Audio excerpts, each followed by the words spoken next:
Hello नमस्कार। Hindi classes with Atul में आपका एक और फिर से हार्दिक स्वागत और अभिनंदन। आज की इस वीडियो में हम करेंगे कक्षा 10वीं की जो पुस्तक रहती है NCERT की जो पुस्तक रहती है जिसका नाम है क्षितिज भाग 2, जिसमें कवि रहते हैं ऋतुराज जी और यह जो है चैप्टर नंबर 8 रहता है। इसमें कवि ऋतुराज जी की जो कविता रहती है वह है कन्यादान। कन्यादान में जो है एक कवि ने एक माँ के बारे में कहा, बताने का प्रयास किया है यहाँ पे कि किस तरह से एक माँ जो है अपनी लड़की को या बच्ची को शिक्षा देती है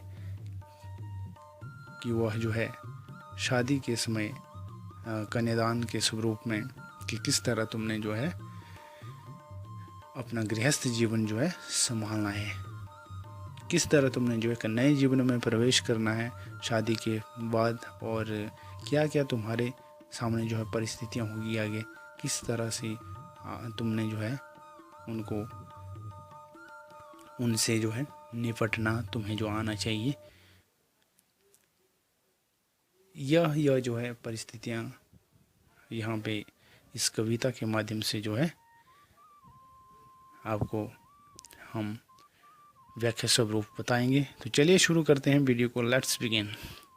कन्यादान, कवि का नाम ऋतुराज। कितना प्रामाणिक था उसका दुख, लड़की को दान में देते वक्त जैसे वही उसकी अंतिम पूंजी हो। प्रामाणिक का अर्थ होता है सच्चा।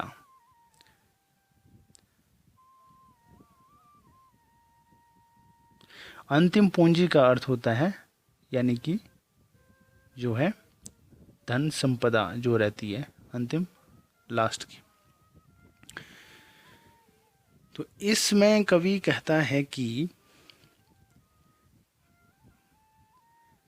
माँ को संबोधित करता है, कहता है कि जब कन्यादान का समय आता है तो उसमें जो है एक या लड़की की विदाई का समय आता है तो उसमें माँ के आंखों में जो दान देते वक्त जो है दुख देखा जाता है वह सच्चा होता है, वह प्रामाणिक होता है। कितना सच्चा, यानी कि सच्चा दुख होता है वह, जिसको माँ ने अपने पेट में जो है 9 महीने पाला होता है, उसके बाद उसको जो है माँ पाल पोस कर बड़ा करती है।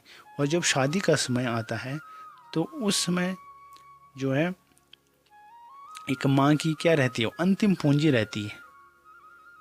तो जब उसे त्यागने का समय आता है, कन्यादान का समय आता है, तो माँ की आंखों में आंसू आना एक स्वाभाविक ही तो होगा। फिर आगे चलते हैं।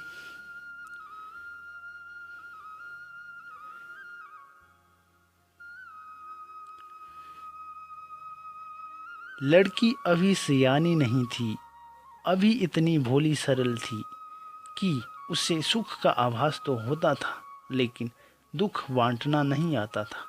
पाठिका थी वह धुंधले प्रकाश की, कुछ तुकों और कुछ लयबद्ध पंक्तियों की। इसमें कवि कहता है कि लड़की अभी सियानी नहीं थी। सियानी यानी कि उसे जो है इतनी अनुभवी नहीं थी, उसे समझ नहीं थी।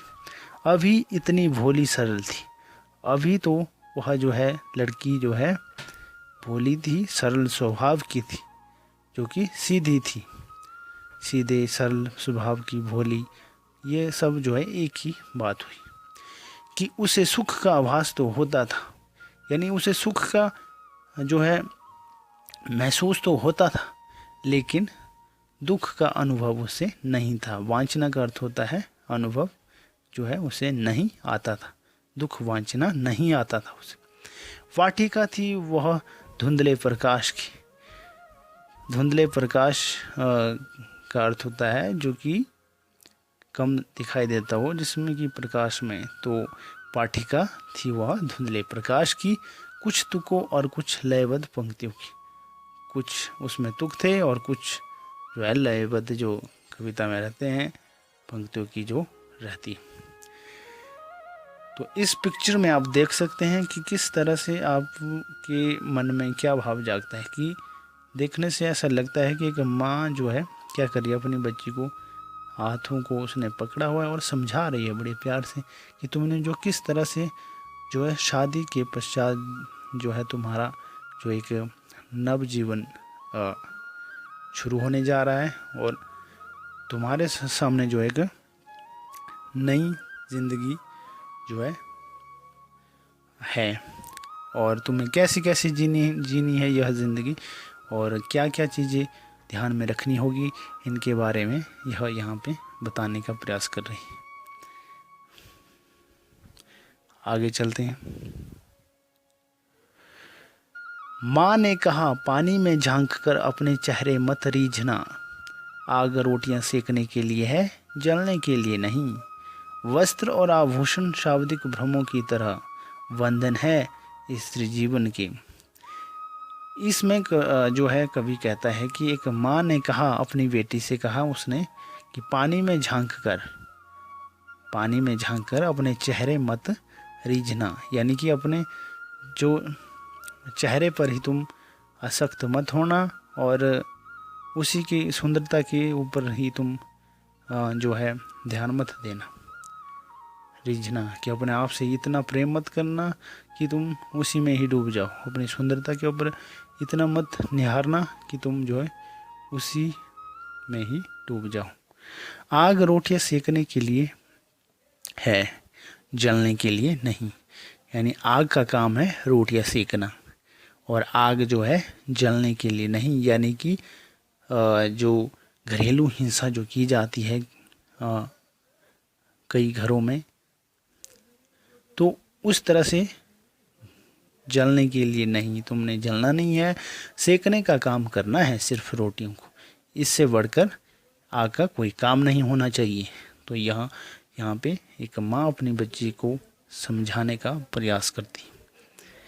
वस्त्र और आभूषण शाब्दिक भ्रमों की तरह, यानी जो वस्त्र है जो पहनते हैं हम और आभूषण जो शोभा बढ़ाते हैं, जो सौंदर्य की जो लगाने पर शरीर पर, शाब्दिक शब्दों के भ्रम यानी कि जाल की तरह ये जो है होते हैं। बंधन है स्त्री जीवन के और ये बंधन की तरह जो है एक स्त्री के जीवन के लिए। माँ ने कहा, लड़की होना पर लड़की जैसी दिखाई मत देना।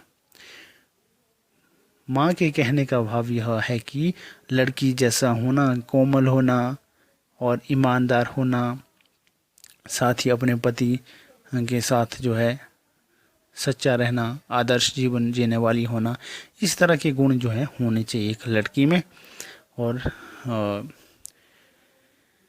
अच्छी चीज़ें होनी चाहिए।